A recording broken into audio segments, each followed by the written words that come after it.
Hello everyone. Uh, so in this class, I'll just start that module number 4. And in the module number 4, we have many different concepts, and this joining process is one important concept among them. So let us see what is this joining process. See, and where these joining process are required actually. So we can see here first thing that fabrication involves joining of two metals together. So any fabrication process, it involves joining of, yes, they have said it as two metals together, but even it includes many two or more metals together to get that or to produce that essential shape of an object or to produce that essential product. We need to join two or more metals together. And here we have this joining method for the metal depends on the factors like thickness of the parts and the degree of permanency required. Yes, again, as I said, there are many different joining process. For example, we can take this few joining process what you all heard about. Welding, I think you might have heard. Soldering you all heard. Brazing you all heard. The same joining process we will discuss under this joining process actually here. So that selection of that joining process again depends on the factors like thickness of the part. So what is the thickness of the part? Based on that we will choose that required joining process. And again we will select the we need to check this thing also, degree of permanency required, what kind of joint at the end you need, whether it is strong joint we want or simply some temporary joints we required. Based on that we will select the type of joining process. So the joining process will be selected or will depends on the factors like thickness of the parts as well as degree of permanency required. And some again you can see there, based on these we will select that one joining process among these three. Some of the important joining methods are welding, soldering and brazing. This is what I said. I think you all heard about these joining processes. Even if you don't have, no problem, we will discuss all these things in detail. So this is regarding the different types of joining process, and we will select the one among these joining process based on thickness of the parts that are to be joined as well as degree of the permanency required, like that is whether we want strong joint or temporary joint, based on that we will select one among these joining process. And next let us come to the first joining process, that is welding process. And you can see what is the definition of welding. Welding is defined as metallurgical joining of two metal pieces together to produce essential single piece of metal with application of heat and with or without application of pressure. So this is a specific and clear definition of welding process. It's very simple to remember and even it's very easy to understand this thing also. It's metallurgical joining of two metal pieces together to produce a single piece of metal. So you all know that when you join those two metal pieces or work pieces, finally it will call that as single work piece there. So that is a metallurgical joining of two metal pieces together to produce an essential single piece of metal with application of heat and with or without application of pressure. This is most important thing here actually. That is last part of that definition of welding. How do you produce the two piece of joint into a single metal piece? That is with application of heat. If heat is applied always, and with or without application of pressure. Pressure sometimes we will apply wherever it is required and sometimes we don't apply the pressure and all while in this joining process. So for that, the definition for this welding, you can remember this as like metallurgical joining of two metal pieces together to produce an essential single piece of metal with application of heat and with or without application of pressure. If you remember this thing, like first part of this welding process, that is metallurgical joining of two metal pieces together to produce an essential single metal piece. And if you remember that, then second part can be expressed very easily. And you all know that to join that metal pieces we always require heat, and sometimes we apply the pressure, sometimes we may not apply the pressure there. So that's why we can define this welding as metallurgical joining of two metal pieces together to produce an essential single piece of metal with application of heat and with or without application of pressure. So this is very easy to remember. So please go through the definition of welding. Next, you can see there Welding is an extensively used in the fabrication work of metals and also used in repair and maintenance work of worn out and broken metal parts. So this is like where that welding will be made use. So welding is extensively used in almost all the fabrication work of metals. So if you are going to fabricate any two metal pieces, we will go for this welding process there. And again, it is also used in some repair works. I think you might have seen in some workshops and all. So we can see that welding process. It will be used in repairing operation as well as in maintenance work of worn out and broken metal parts. So if you have any broken metal parts, if you want to join those two broken metal parts, then we'll go for welding process. I think you all have seen this welding operation in many of the workshops and all. So that is why, so this is the use of that welding. It is extensively used in the fabrication work of metals, and also used in the repair work, and also used in the maintenance work of worn out metals, and also used in that joining of broken metal parts. So that is regarding use of that welding. Next, let us come to the principle of welding.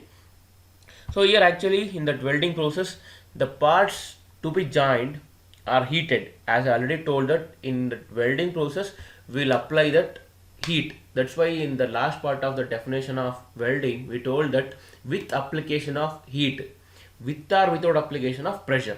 So the parts to be joined are heated and then fused together with, we can say it as when fused together with or without application of pressure to produce a continuity of the homogeneous material. So again they are telling here clearly, the parts which are to be joined, those parts will be heated first and then will be fused together. During the fusing, sometimes they may apply the pressure and sometimes they may not apply the pressure to produce a continuity of that homogeneous material, or to make those two metal pieces into a single metal piece. So they will heat those two metal pieces and then they may apply the pressure or they may not apply the pressure to form into to produce the continuity of that homogeneous material. So then that welded joint will have same composition and the characteristics of the parts that are joined. So this is when a final product is produced. That final product, that is a single metal piece which is produced after welding, will have the same composition and the characteristics of the parts that are joined. It will possess a characteristics of those two metal parts which are joined. That is like principle of welding. Next we will come to the types of welding. Let us see which are all the types of welding actually. Welding processes are classified based on basic principles employed, as first one you can see there pressure welding, and second one you can see there fusion welding. These two are the classifications of that welding process, again based on principles employed. First one is pressure welding, second one is fusion welding. Let us see that what is that pressure welding and fusion welding now. So come to that pressure welding. Here in the pressure welding, here the parts are heated up to the plastic state and then fused together by applying that external pressure. So here in this case, as the name itself is suggesting, it's a pressure welding. That means here in this case, we will apply the heat as well as we will apply the pressure to fuse those two metal parts. Here they have clearly given that parts are heated on up to the plastic state. You all know that what is plastic state. Plastic state is a one where if you heat the metal parts to the plastic state, then you all know that it won't regain its shape actually. You all know that what is elasticity and plasticity. So they're also same thing. Here the parts are heated on up to the plastic state and then fused together by applying external pressure. So when those two metal parts which are to be joined, and exactly at the joint they will be heated up to their plastic state, and as soon as that reach that plastic state, and they will be fused together by applying that external pressure. External load or external force will be applied and external pressure will be applied, and then they will just form a single joint after application of external pressure. Then you can see that the types of pressure weldings are, we have that forge welding and second one is resistance welding. These two are just sub classifications under pressure welding. So you can see one more time if you want, that is forge welding and resistance welding. Remember these two are the sub classification of types of classification under this pressure welding. There are two types of pressure welding, forge welding and resistance welding. Next, let us come to the next type of welding. This is fusion welding. Here in this case of fusion welding, the joints of the two parts are heated up to that molten state and allowed to solidify. Here in case of fusion welding, they won't apply any pressure and all. So what they will do is, at the joint of those two metal parts which are to be joined, they will heat that joint, they will heat that point, or you can say it as they will heat that joint, they will heat those two metal parts at the joint to their molten state. That means those two metal parts, when heated, they will just undergo melting process and they will form a molten pool. And as soon as the molten pool is formed, they will stop heating and just allow to solidify. And as soon as they get solidified, that will form a strong joint actually. So that is how this fusion welding works. There is no application of pressure here. They will place the two metal parts in the required position, and at the point of contact, that heat will be supplied. And as soon as the heat is supplied, you can see that those two metal parts, that is those two metal parts which are to be joined, will undergo molten melting process, melting operation. And as soon as they undergo melting, it will form a molten pool, and then that molten pool is allowed to solidify. And when it gets solidified, it forms a strong joint. So it is called as fusion welding, and there is no application of pressure in this case of fusion welding. So next we have the different types of fusion welding. First one is arc welding, and second one is gas welding. So these two are the again types of fusion welding. You can easily remember these two, arc welding and gas welding. So let us see that working principle of this arc welding. This will comes under fusion welding.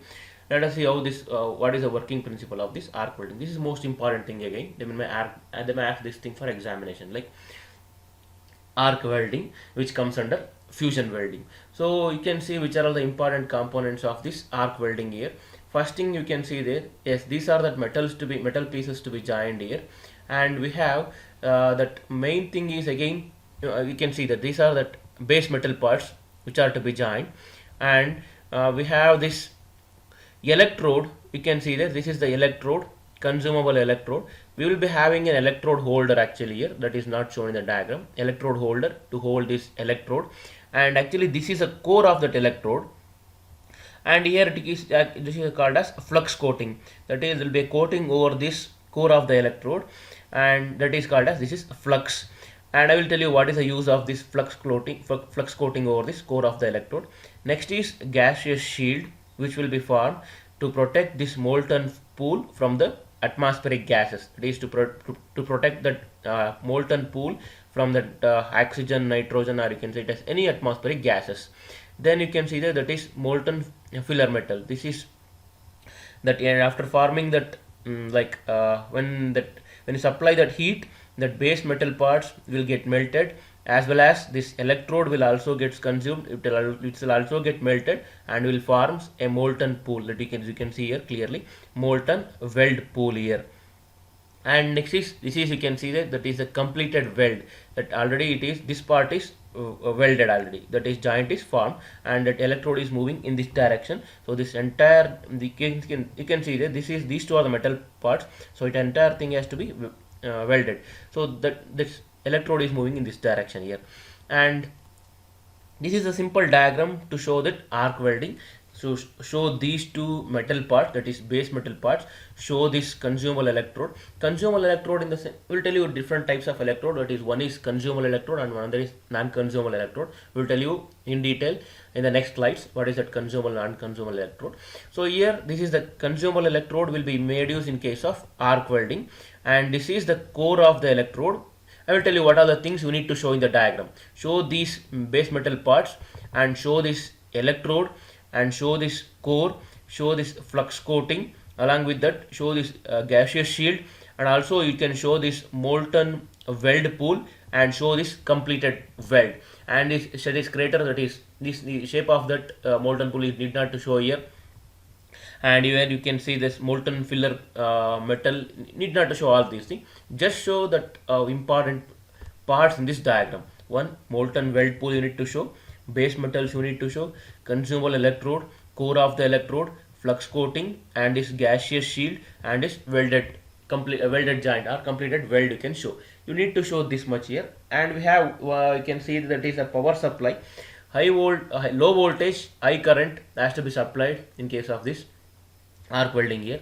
And we actually will one thing is, so this electrode will form one polarity, and this base metal parts will form that another polarity actually. So, and we let us see what is the working principle of this arc welding. This is a simple diagram for that arc welding. You can easily write this thing, and along with that you show which are the important parts what I told. So next let us come to this principle of arc welding, and first let us understand what is that arc and how that arc will be produced. You can see here, I will show you that. So this is actually that arc which is produced here. So that arc will produce enormous amount of heat. That heat will be the temperature of that heat produced will be around 5000 to 6000 degrees Celsius in case of arc welding. Remember that arc produced here will be in the temperature range of 5000 to 6000 degrees Celsius. Remember that, and let us see how that arc will be produced here. So it's very simple to understand how that arc will be produced in case of arc welding. When the two conductors of an electric circuit are touched momentarily and that instantaneously separated slightly, assuming that there is sufficient voltage in the circuit to maintain a flow of current, an electric arc is formed. That I will show you here. When the two conductors of an electric circuit are touched, this is one conductor, that is your electrode, and this is your base metal parts, that is another conductor. When they are touched together and momentarily, when they touch together momentarily and instantaneously separated slightly, again those two conductors, that is the base metal parts will be stationary, you cannot move that. There will be, those two will be placed in the required position, and the electrode can be movable actually. There will be electrode holder, as I said. What we'll do is, as I said, electrode will form one polarity and the base metal part will form the another polarity. These two conductors of an electric circuit will be touched momentarily, means we will touch that electrode to the base metal parts momentarily, for just for a moment, and then we will separate it, or instantaneously it will be separated slightly, means you cannot lift it too long actually. So we will just separate them slightly, and assuming that even if you separate those two conductors, assuming that there will be sufficient voltage to allow the flow of current in between those two conductors. And if you separate those two, that is that those two conductors like that, but it is by small distance or by a small gap, assuming that there will be sufficient amount of voltage in a circuit to allow the current to pass through those two conductors, then that flow of conductors between those two, flow of current between those two conductors will cause an electric arc, or will generate an electric arc. So that electric arc, as I said, will be having a temperature range of around 5000 to 6000 degrees Celsius. So remember that how that electric arc is produced. It's very simple. When the two conductors of an electric circuit, as already I told that one part of the conductor is that metal pieces, another one is electrode, and those two are touched momentarily, just for a fraction of a second. They'll touch momentary and instantaneously separated slightly. Again, as soon as you touch that, you will separate that slightly as by a small gap, by a small distance. We will separate them by a small gap, assuming that there will be sufficient voltage in the circuit to maintain the flow of current between those two conductors. And as the current flows between those two conductors, it generates an electric arc, and that electric arc will be in the temperature range of 5000 to 6000 degrees Celsius. You can see that concentrated heat, that arc which is produced throughout the length, that is concentrated heat produced throughout the length of the arc, is at a temperature of around 5000 to 6000 degrees Celsius. As soon as that arc gets generated, so throughout that length of that arc, there will be continuously heat generation, that is concentrated heat, and that concentrated heat throughout the length of the arc will be at a temperature of around 5000 to 6000 degrees Celsius. So that is very important thing to remember. And next after that, so that parts to be welded are wired as one pole of the circuit, and electrode held by the operator forms the other pole. That's what I said actually. Here we will need the two polarity there. So the parts to be welded, that is metal parts are welded as one pole. It forms one polarity. The parts to be welded will form one polarity of the circuit, and the electrode held by that operator with the help of electrode holder will form that another polarity there. And when the arc is formed, the heat from the arc melts the workpiece which is directly under that arc, forming small molten, which is directly under the arc, forming a small molten pool. That means when the arc is formed, then the heat from that arc will melt the workpieces. So already we discussed what is that fusion welding there. So that heat which is generated from that arc, that heat will melt the workpieces, and as soon as that workpiece will get melted, it forms a small molten pool. And then at the meantime, the electrode will also melt, and it's thoroughly mixed with the base metal. So that electrode, as I said, we will make use of consumable electrode in this case of arc welding. So that consumable electrode, that electrode will also get melted and will thoroughly mix up with that base metal, and again will completely form a molten pool there. And next we have in this case that solid joint is formed when the molten metal is cooled and solidified. What we will do after that molten pool is formed is we will just allow it for solidification, or you can say it as we will just allow it for solidification. And as soon as that molten pool gets solidified, it forms a strong welded joint. And that is what actually how the joint is formed in case of this arc welding. And as I said, that electrode will be coated with the flux. We'll tell you what is the use of that flux coated electrodes here actually. The flux coating over the electrode produces a inert gaseous shield surrounding the arc, and also prevent the molten pool from oxidizing by combining in contact with the atmosphere. So what is the use of that flux which will be coated over or coated around the electrode is that flux will produce an inert gaseous shield. That inert gaseous shield which produced will protect the arc, as well as that gaseous shield will protect the molten pool. And if you protect the molten pool, that atmospheric gases will not comes in contact with the molten pool. If the atmospheric gases like oxygen, nitrogen and all comes in contact with the molten pool, so some gas or air bubbles may form in case of that molten pool. And even after solidification of that molten pool which is having some air bubbles, that will weakens the joint formed, or you can say it as the strength of the joint formed will not be sufficient enough, or you can say it as weak joints will be formed if the atmospheric gases comes in contact with the molten pool.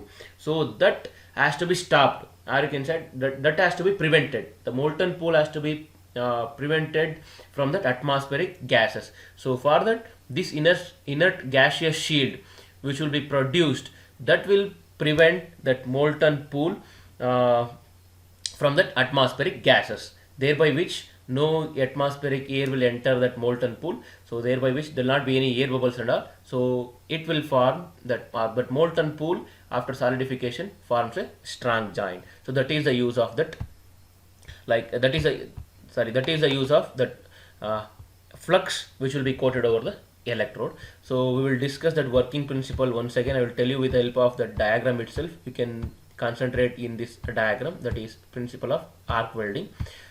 So as I said, write this neat diagram of arc welding, and the parts here it is base metal parts, and this electrode, this is the core of the electrode, this is the flux which is coated over the electrode, and this is, you can show it as an arc, and this is the molten pool, and this is welded joint, and here it is power supply, it is that is low voltage high current. You can show this diagram for this, and you can show this for one polarity and this for another polarity. Then first let us write how that arc will be generated in case of arc welding. And before that, you can write that sentence here itself. Here that electrode will form that one pole of the circuit, and this base metal will form the another pole of the circuit. Then you can write how that arc will be produced. When the two conductors of an electric circuit, when they touched momentarily and instantaneously separated slightly, by assuming that there is enough voltage to allow the current to pass through the circuit, and as soon as the current passes through that circuit, that results in an arc, or that generates in the arc. And that arc which gets generated will be have a temperature of around 5000 to 6000 degree Celsius. Yes, that is what you need to write how that arc will be generated. We'll repeat once again, like when the two conductors of an electric circuit touched momentarily and instantaneously separated slightly, by assuming that there will be sufficient voltage in the circuit to allow that current to pass through that, and when the current gets passed through that circuit, that results in a generation of electric arc, and that arc will gives out that heat which is at a temperature of around 5000 to 6000 degree Celsius. Yes, write that much for the generation of arc. Then you can write that, so as that heat gets released, or that arc which gets generated will heat that base metal parts, and those two base metal parts after heating will undergo melting and will form a molten pool, which we can see here. It will form a molten pool, and this electrode which is the electrode will also get melted and will thoroughly mixed up with the base molten pool, or molten pool of the base metal. And then next we will write this use of this flux which is coated over the electrode. That flux which is coated over the electrode will form a gaseous shield, and this inert gaseous shield will prevent this arc, as well as it prevent the molten pool from it prevent the molten pool from this atmospheric gases, and thereby which it form after solidification, or you can say it as this like gaseous shield will prevent the arc as well as this molten pool, and then we will allow this molten pool to get solidified, and as soon as it gets solidified, a strong welded joint will be formed. Yes, this is how that welded joint will be formed in case of this arc welding. You need to write only this much, a very simple diagram, that is this simple diagram. Then construction part, right, it consists of base metal parts, consists of an electrode, and this is the core of the electrode. Flux will be coated over an electrode, and show this all the important parts in the diagram. Then comes, right, it consists of base metal parts, electrode holder, and also it consists of power supply. Then write this electrode will form one polarity of the circuit, base metal will form the another polarity of the circuit. Then comes how that then how you need to write how that arc is generated here. When the two conductors of an electric circuit touched momentarily and instantaneously separated slightly, assuming that there will be sufficient voltage to pass that current to make the current to pass through the circuit, and as soon as the current is passed, it will generate an arc, and that arc produces a heat which is at a temperature of 5000 to 6000 degrees Celsius, and that heat which is generated by that arc will make that base metal parts to undergo melting, and as soon as that base metal parts undergo melting, it forms a molten pool. The electrode will also get melted and will thoroughly mix up with these base molten pool of the base metals, and will and form a complete molten pool here, and then we will allow that molten pool to get solidified and forms a strong joint. The flux which is coated over that electrode will form an inert gaseous shield. That inert gaseous shield which is produced will prevent that arc, as well as it prevent the molten pool from the atmospheric gases. Or you can say it as it prevent that gaseous shield will prevent the oxidizing of that molten pool from the atmospheric gases, and when that gaseous shield prevent that molten pool from the atmospheric gases, after solidification it forms a strong welded joint. Yes, this much you need to write for this arc welding. It is very simple. If you write the diagram and if you understand how that electric arc is generated, then it is very simple. It is a fusion welding.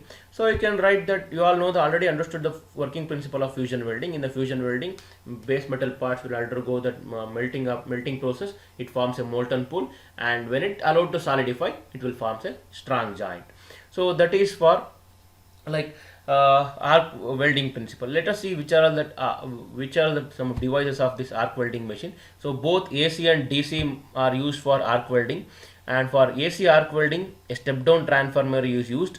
It receives AC supply between 200 to 440 volts and transform it to required low voltage. As we said in the diagram, it requires low voltage and high current there. And next we have an high current of 100 to 400 ampere is suitable for arc welding. Look at that voltage value and the current value. Voltage value is just around 80 to 100 volts, whereas that current value is around up to 100 to 400 amps. So in a DC arc welding, workpiece is connected to positive pole of the DC generator and the electrode is negative electrode forms a negative pole. In order to melt the greater mass of the metal in the base metal, this setup is called as straight polarity. Then when the heat required is less in the base metal, then polarity will be reversed. If you make use of this DC arc welding, here in this case, the workpiece forms a positive polarity and that electrode forms a negative polarity. So this setup is called as actually straight polarity. And if you want that heat required is very less, when the thickness of the base metal is less, then definitely we require less amount of heat to melt them. So there that polarity can be reversed. So next, due to this option in DC arc welding, it is possible to melt many metals. So since we can change the polarity in case of DC arc welding, so this can be used to melt many metals there. So that is enough for this account. We'll go for this thing also. In AC, there is no choice of polarity since the current changes every cycle. Next, in AC, as AC acquires zero values twice in a cycle, at these moments, potential difference is also zero, hence higher voltage is required to maintain the arc there. So in the alternating current circuit, you all know that it acquires zero in every cycle there. So for that, it requires a higher voltage to maintain that arc. This is just for your information. Please, if you understand that working principle of arc welding, that is more than enough. So next, let us see what is this arc welding electrodes. So arc welding electrodes, again, as I said, there are two types of electrodes in this case. One is consumable electrode, another one is non-consumable electrode. So first, see what is that consumable electrode. Actually, this as a name itself is suggesting, consumable electrode is a one which will also gets melted. So these are the electrodes which also melts along with the workpiece and fills the joint. The name itself is suggesting, which is consumable one. And next is like consumable electrode could be either bare or coated. Sometimes it can be bare electrode can be used, or sometimes it will be coated with some flux.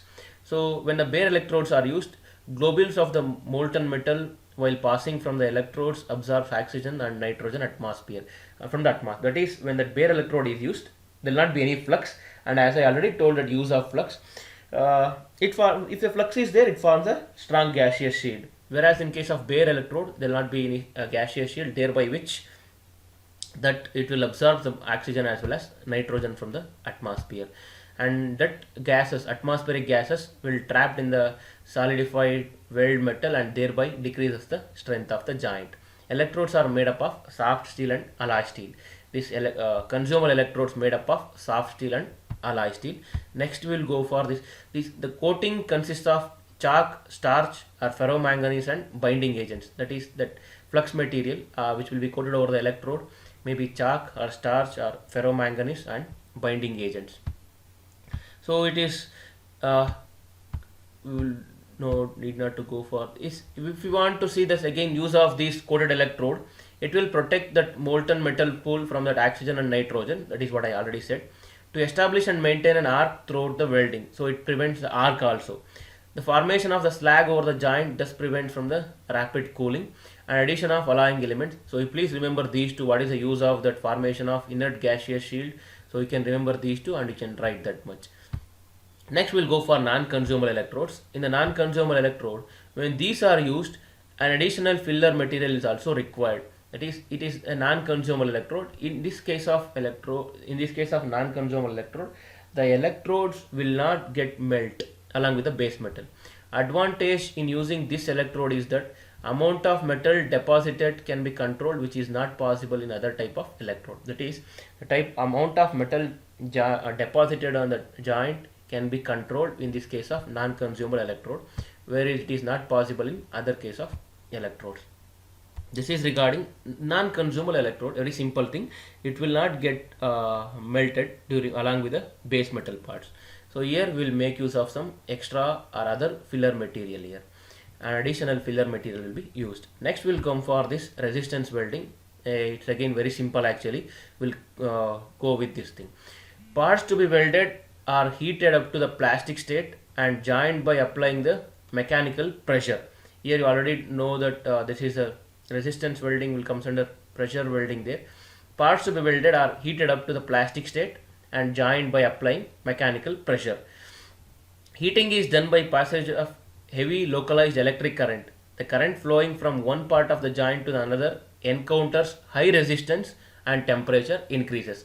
Here, how do you heat that metal parts is where base metal parts which are to be joined will be placed in the required position, and then we will pass that heavy localized current through that circuit there. And when the current passing from one metal part to that other metal part, it offers some or it faces some heavy resistance there, and because of that heavy resistance the temperature will increase us to a very high value. Remember that in case of resistance welding, the two metal parts will be placed in the required position, and then we will make that localized current to pass through that is high localized current to pass through that. When a current passing from one metal part to that another metal part, it encounters very high resistance there. That is that current will face us very high resistance, and because of that high resistance the temperature at that point will increase us to very high value, and then that because of the temperature those two metal parts will get heated up to their plastic state. This method is employed for fastening the thin metal sheet and wires. This resistance welding, it can be as it comes under pressure welding, will be used only for that thin metal sheets, just fastening fasteners you might have heard about. So just this will be used for that fastening of thin metal sheets as well as some wires. And next let us see the general welding procedure here. First thing is actually the cleaning, next one is edge preparation, clamping, check for safety devices, and the initial weld, intermediate and final welding, and next excess material removal. This is the simple general welding procedure of this resistance welding. First thing is cleaning.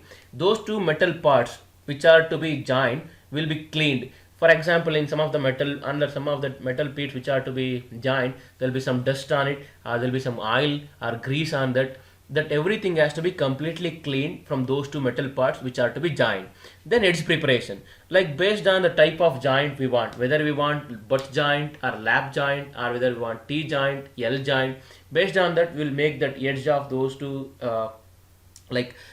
based on those two we'll prepare the edges of those two metal parts. Then clamping, then based on a joint again we will clamp that metal parts, that is in the required position. And then we'll go for check for safety devices. We'll check whether we have all the safety devices or not. Then let's go for initial weld.